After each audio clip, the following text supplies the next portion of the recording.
It was at this moment he knew. He wasted $15. Wow! Wow! Wow! What a game! Joe, you are a huge creator, and I respect your work a lot, but in this case I just can't agree with you. In my opinion, the main problem of Nightraign's DLC isn't the map itself, that you can fall into nothingness. In my opinion, the problem is something that not really many people talk about. Hello, I'm Ivini, and I'd like to talk about the real problem of Nightreign and Nightraign's DLC. Let's jump into it together. Okay, so let's go back to the May when the game got released, right?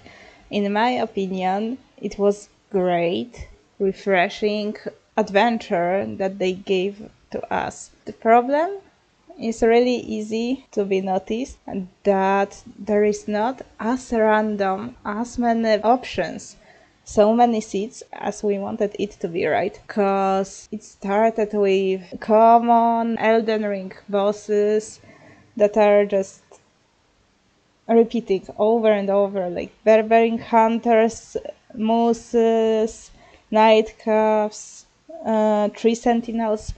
We thought, as we saw the trailer for the very first time, that it will be all the bosses of past games, that you will be able to see Nameless King, then you will able to see Quaylak, that mayhaps we will see a duo of Gwyn and Soul of Cinder, and instead of the cool thing they could make, they just decided to put a lot of Elden Ring bosses and call it a day.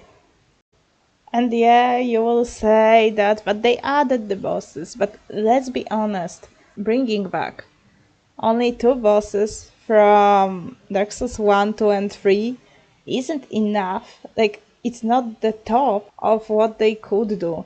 They could bring, like, almost each boss. I'm sure with current technology, they could also bring almost everything, maybe except for Bed of Chaos from Dark Souls 1. I'm almost sure they could bring everything from almost each game. Like, okay, there are exceptions, but in general, I'm almost sure they could bring everything they would want. And in this way, Nightreign would be way more random.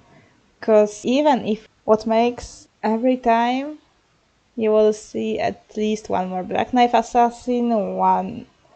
And I know the game is called Elden Ring, not Dark Souls 1, not Soulsborne Nightreign, but it could be just way better in my opinion.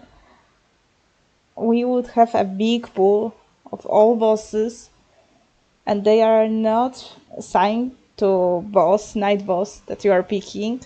At the very, very beginning, in my opinion, game has issued, like, it's great on the paper, but realization is bad, really bad, because, like, in my opinion, main boss shouldn't have weakness, so you don't have to go to specific camp, and it's on you how you prepare with what you want.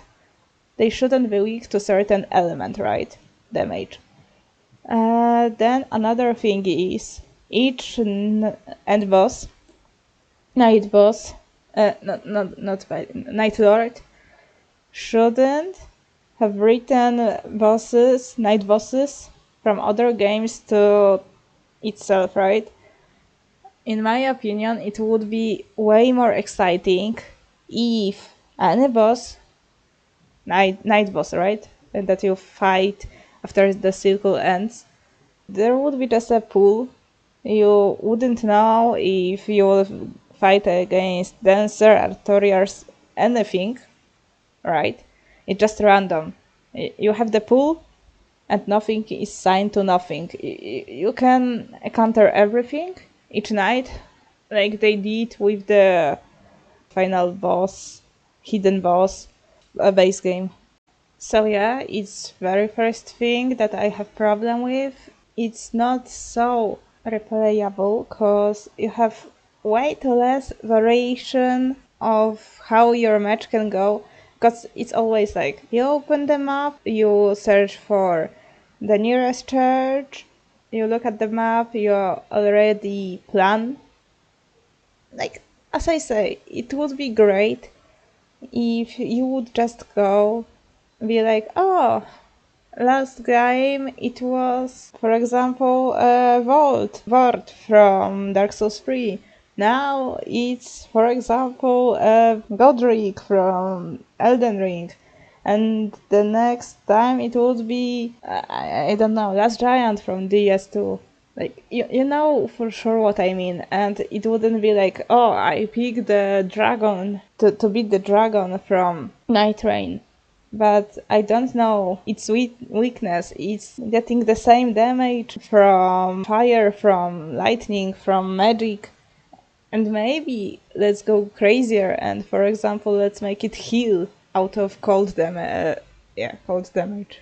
And then another thing, because we are leaving the topic of base game in general, right? The problem, upgrades you're getting after killing each field boss or dungeon boss, they are not so crazy as they could be in this game, right?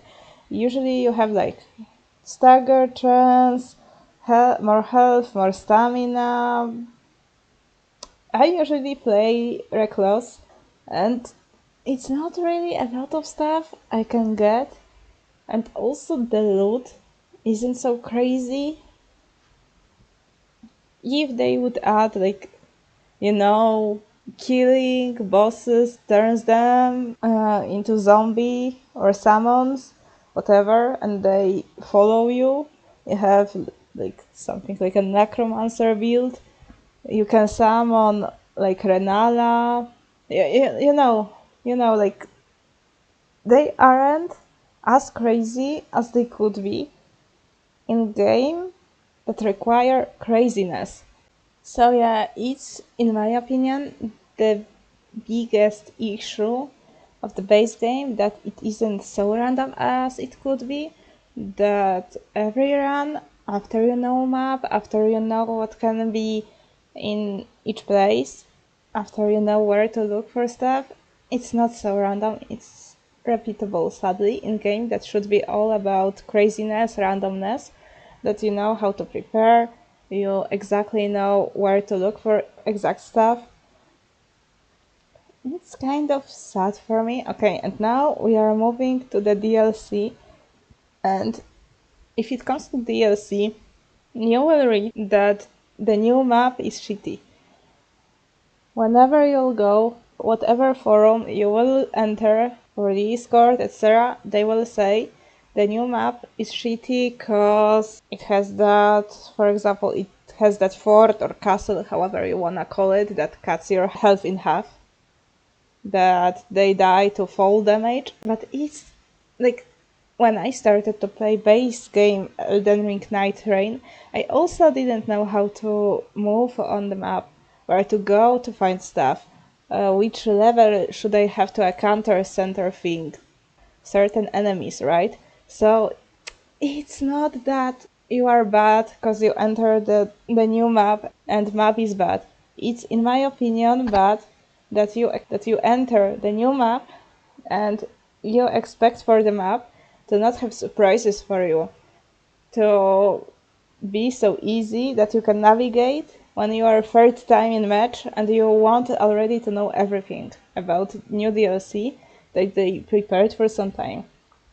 So, in my opinion, it's the wrong thing players are doing, that they expect for the game, that it will be so easy to navigate.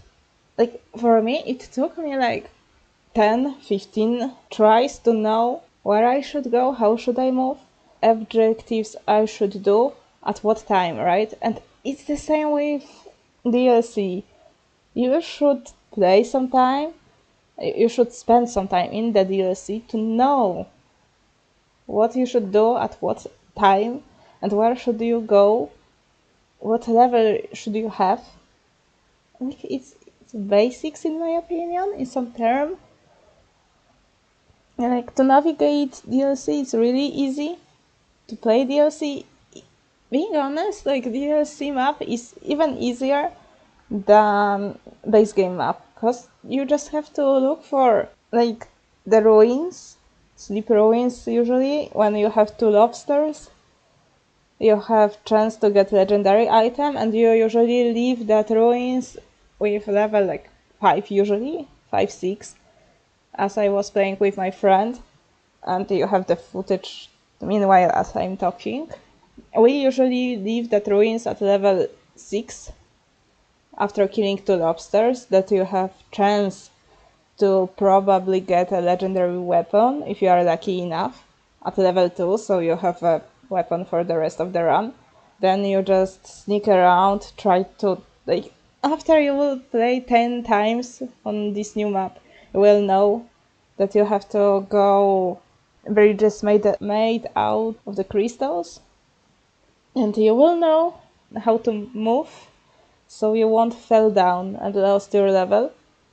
And after you will learn, it will be all the pleasure for you, and then will know where to move. You will also know where the blue crystals can spawn, so you can break them.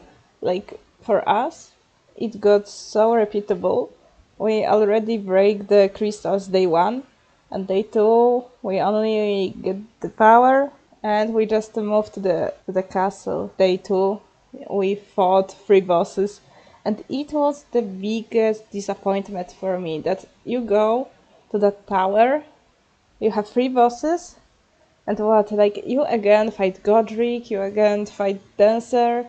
It's nothing new in there. Like, it's, I know people are getting upset now, but in my opinion, the biggest thing to get upset and hate on, if you wanna hate, is this tower. Like, come on. You fight Godric, you fight Astel, you fight everything you already fought in base game. And they, like, when, if they wanted to shine, it was the right place. Like, you could bring, like, 6 bosses, only 6 bosses from past games that spawn right here, and you have that bigger chance of getting, like, crazier stuff, crazier upgrades right in here, because they took your time, they give you a lot of XP, so it should be like, something they put really hard in. But instead of this, you just get again the fight with Belvering Hunter, with Astel, with Godric, with Margit. So yeah, I totally disagree with people that are hating on the new map. In my opinion, the real problem of DLC is this tower and field bosses that are just enemies, bosses from base game, put again into DLC. You have one really different boss from base game, I think. That would be Ghost Flame Dragon from Elden Ring's DLC, and it's so goddamn sad. Okay, and then we got also 2 more new bosses, the Night Lords, Balancers, and Drake Lord. In my opinion, Balancers are harder than Draglord. The problem with Balancers, there is so many of them, you get grabbed out of nowhere. Fight is okay. Everdark version is even better in my opinion than normal one. We got Draglord, I think, in second attempt. And it's not good for, like, okay, I know it's also what they did, that they didn't want to make bosses as hard because of the 40 minutes run back to them, per quote. But it's still kind of disappointing for me, because probably it's the last upgrade we will get for Nightreign, because FromSoft is working at 2 other projects, and you can see that in theory Nightreign is like a really side project and they don't really put heart into it. Even if you have great ideas, like bosses, that the last bosses of each night Except for Augur, I don't think there is a bad boss. In my honest opinion, the best fight would be still Libra. Yeah, no, it's my opinion. You can have your favorites too, it's all fine. But what I am trying to say is, there is idea, and maybe if they would put more people working on this project, we would get new updates, like themed maps, for example, that only Dark Souls 1 enemies are spawning for like 1 month because of the event. Then you have Dark Souls 2, Dark Souls 3, Sekiro, Bloodborne. Like, you have costumes, right, from Bloodborne, from other games, but we didn't see anything from Bloodborne or from Demon Souls, but it's more forgotten, and really no sign of Sekiro. So sad, so sad. It's so wasted potential in my opinion, and still, like, when you look at the price, it's okay-ish, but we as players should always expect for more from companies, from devs. And as I said, in my opinion, Nightreign isn't a bad project. It can give you your fun, especially if you are playing with your friends. It's fine, it's okay, but it has, like, in the back of my head, I have that feeling that it's wasted potential for something that could be way, way deeper that they gave us. Like, they gave us maybe 15% of what this game could be, and DLC put it even to 5% because they bring only one new field boss. And it's for me something that we should really talk about, not about map being sad cause fall damage cause they don't know how to walk around, right? For me, something we should talk about is how many bosses are still somewhere in older games, how many potentials they have, and maybe somehow one day they will decide to put a lot of effort and we will get the patches, the upgrade we deserve. This game deserves just more, in my opinion. Sadly, being honest, it's getting hated on wrong reasons. Like, so many YouTube shots or Instagram shots I saw, just like Joe's from the beginning. Of course, nothing personal, Joe. Like, we might have different opinions about games, and it's all fine. But in my opinion, the reason why this game is not meeting my expectations is way different than everything I saw. Like, most 80% of reels on Insta and the YouTube is just like Joe's, that map sucks, and 20% is it has potential, but it still deserves more. Like, it's like you are squeezing the lemon and you squeeze like 20% of the juice and you wanna throw the lemon to the trash because you think it's empty. I see love in this project. It's like it doesn't have enough resources to be what it could be. So yeah, it's my video about Nightreign DLC. I hope you enjoyed it. If you did, please leave your sub, leave like, and if you played the game and you wanna share your opinion, comment section belongs to you. Thank you for watching and see you at the next video. Goodbye.